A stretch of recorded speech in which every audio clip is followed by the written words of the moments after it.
ರೈತರು ಇವತ್ತೇನು ಸಂಕಷ್ಟಕ್ಕೊಳಗಾಗಿದ್ದಾರೆ, ಅದರಲ್ಲೂ ವಿಶೇಷವಾಗಿ ಉತ್ತರ ಕರ್ನಾಟಕ 5-6 ಜಿಲ್ಲೆಗಳು ಸಂಪೂರ್ಣ ನೆಲ ಕಚ್ಚಿದೆ ಬೆಳೆ ಹಾಕಿರ್ತಕ್ಕಂಥದ್ದು.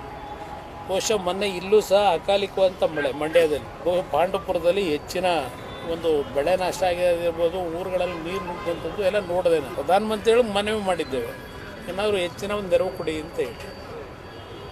ಇವತ್ತು ರಾಜ್ಯದಲ್ಲಿ ಸರ್ಕಾರ ಏನೋ 25,000 15,000 ಏನೋ ಹೇಳ್ಕೊಂಡಿದ್ದಾರೆ. ಇವತ್ತರೆಗೂ ನಾನು ಹಣ ಕೊಟ್ಟಿದ್ದು ಪರಿಹಾರ ಕಾಣಲಿಲ್ಲ.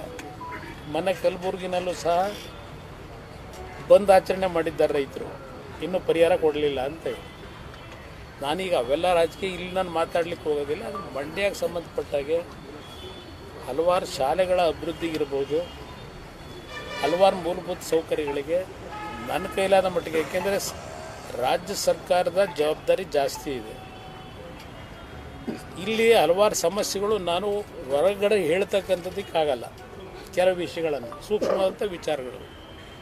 ಆದರೆ ಮಂಡ್ಯ ಜಿಲ್ಲೆಯ ಜನತೆ ನನ್ನ ಮೇಲೆ ಒಂದು ವಿಶ್ವಾಸ ಇಟ್ಟೇನೋ, ನಾನೇನೋ ಬಂದರೆ ಏನೋ ಒಂದು ದೊಡ್ಡ ಮಟ್ಟದಲ್ಲಿ ಪರಿವರ್ತನೆ ತರ್ಬೋದು ಅಂತೇಳಿ ನಂಬಿಕೆ ಇಟ್ಟು ನನ್ನನ್ನು ಆಶೀರ್ವಾದ ಮಾಡಿದ್ದಾರೆ. ಅವರಿಗೆ ದ್ರೋಹ ಆಗಬಾರ್ದು ಅನ್ನೋ ದೃಷ್ಟಿಯಿಂದಲೇ ನನಗೆ ಸಿಗ್ತಕ್ಕಂಥ ಅವಕಾಶಗಳನ್ನು ಯಾವ ರೀತಿ ಬಳಕೆ ಮಾಡಿಕೊಂಡು ಈ ಜಿಲ್ಲೆಯ ಅಭಿವೃದ್ಧಿಗೆ ನಾನು ಪ್ರಯತ್ನ ಪಡಬೇಕು. ಪ್ರಾಮಾಣಿಕವಾಗಿ ಪ್ರಯತ್ನ ಪಡ್ತೀನಿ. ಇನ್ನೊಬ್ಬರಿಂದ ನಾನು ಹೇಳಿಸ್ಕೊಂಡೇನು ಮಾಡಬೇಕಾಗಿಲ್ಲ. ನನಗೂ ಜಿಲ್ಲೆಯ ಸಮಸ್ಯೆಗಳು ಏನಿದೆ ಅಂತಕ್ಕಂಥ ಅರಿತುಕೊಂಡಿದ್ದೇನೆ. ಜಿಲ್ಲೆ ಅಷ್ಟೇ ಅಲ್ಲ, ರಾಜ್ಯದಲ್ಲೇ 2 ಬಾರಿ ಆಕಸ್ಮಿಕವಾಗಿ ಕಡಿಮೆ ಅವಧಿಯ ಮುಖ್ಯಮಂತ್ರಿಯಾಗಿ ಏನು ಕೆಲಸ ಮಾಡಬೇಕು ಅಂತಕ್ಕಂಥದ್ದು ರಾಜ್ಯದಲ್ಲೇ ಕೆಲವು ಅನುಭವ ನನಗೆ ಜನತೆ ಕೊಟ್ಟಿದ್ದಾರೆ.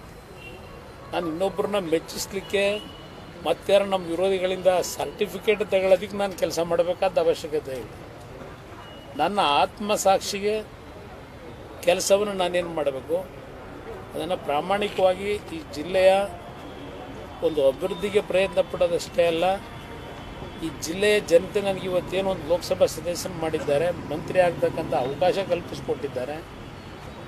ಯಾವುದೇ ಕಾರಣಕ್ಕೂ ಅವರಿಗೆ ಅಗೌರವ ತರ್ತಕ್ಕಂಥ ರೀತಿಯ, ಚ್ಯುತಿ ತರ್ತಕ್ಕಂಥ ರೀತಿಯ ಒಂದು ಕಾರ್ಯಕ್ರಮಗಳಿಗೆ ಅವಕಾಶ ಕೊಡದೆ ಪ್ರಾಮಾಣಿಕವಾಗಿ ಜಿಲ್ಲೆಯ ಜನತೆ ಋಣ ತೀರಿಸಲಿಕ್ಕೆ ಪ್ರಯತ್ನ ಪಡ್ತೇನೆ.